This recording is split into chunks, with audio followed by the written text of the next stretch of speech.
So the last few months, I've been guided into this state of focus, this state of getting things done, right? And I haven't really been as active. I haven't been watching TikTok, really.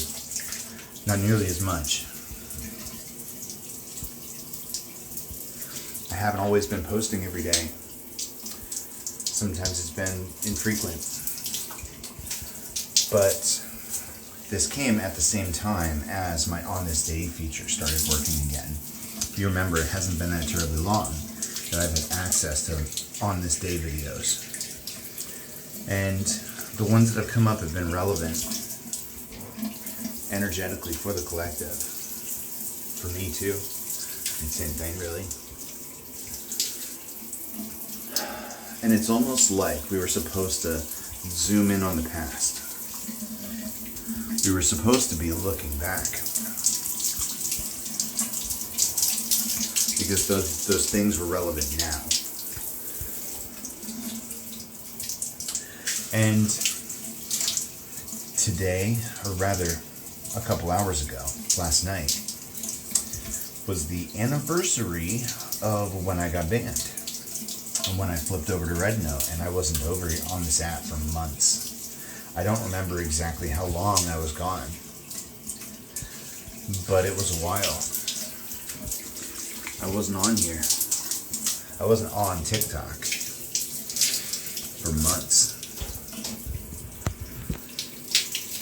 And it's really interesting to be back at this point, to know that those On This Day videos that we've been supposed to be using for our messages, those go away now. We're being guided back into creation. And it's coming right at this point where, like, the nonprofit, the pre-workout, my job, they're all changing. They're all starting for real. I've got a meeting tomorrow with the director of the personal training department, and I'm basically gonna be like, what do I gotta do to get on the team?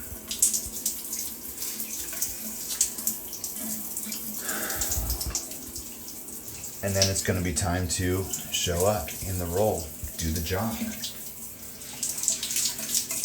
I just not settled, that's the wrong word, because I didn't settle, I perfected my packaging, my sample packaging.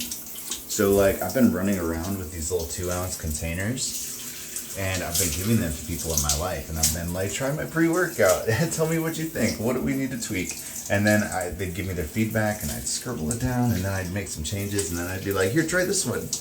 And I've just been testing, guinea pigging on people.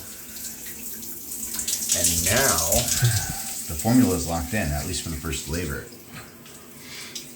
And now I'm taking that same 2-ounce sample cup, but this time I'm doing it like basically the same as the tub design, where it's like all black and it's got the Phoenix Fire logo, and it's got like the flavor and the net weight and like the ingredient label and everything. And I'm basically going to have induction seals so that it's like a sealed, packaged, fully functional product. And I'm either going to start selling the samples on the website, or I'm going to start distributing them to supplement shops, to influencers that I select, that I might want to work with, that I might want to have rep the brand once it comes through. People that might be interested in backing the product with like some certain amount of exclusive rights to sell or represent. I'm not really sure how it's going to work yet, but that's the next step. And I've got all my packaging done, and I'm literally this close to starting the next test batch of fully packaged and sealed and like fully formulated.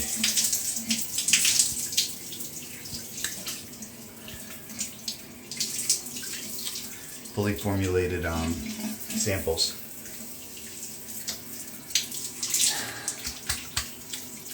Everything's coming together. But it's about to be different, and there might be a certain amount of anxiety in your life right now because everything's changing. But you're gonna have to do it scared.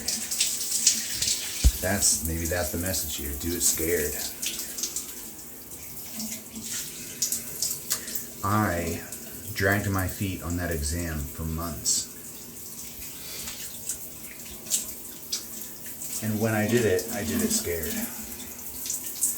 But I figured out what that certificate of distinction actually meant. You get a certificate of distinction typically when you perform above 90 or 95% in a course test. From what I could gather on the internet, there isn't a hard number that was NASM specific, but from what I gathered, just in my research, if you receive a certificate of distinction, it means you passed by a wide fucking margin. You did very, very well. That they decided to recognize you for how well you did on the exam. And if I did that well,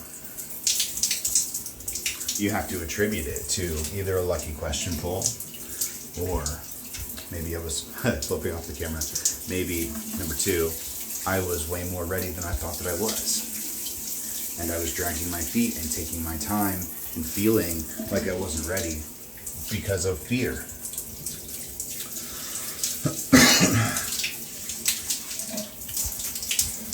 And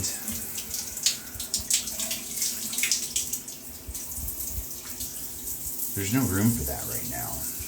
You have too much going on. All of these things are integrated. They're all connected to each other. And you know what you're doing. It's time to step into it. It's time to step forward.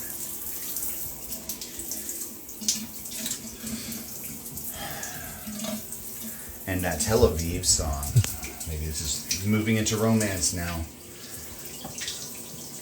That Tel Aviv song has been stuck in my head, the one that I used for the last Reiki video.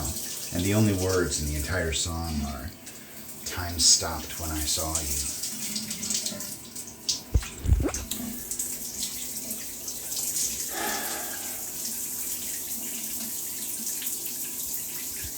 Listen to your feelings. Listen to your body.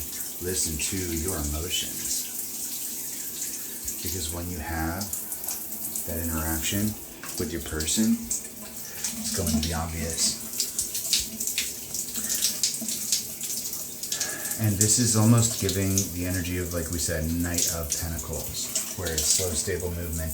It doesn't have to feel like that right away, but when it does, then you'll know. So just because you didn't feel it immediately doesn't mean it's not going to happen. Doesn't mean you won't feel it with that person. But the people that are what I'm calling top contenders right now, they're all there for a reason. Maybe not all the same reason. And time's going to stop. When you see them, when they see you, and you see each other, really, for the first time.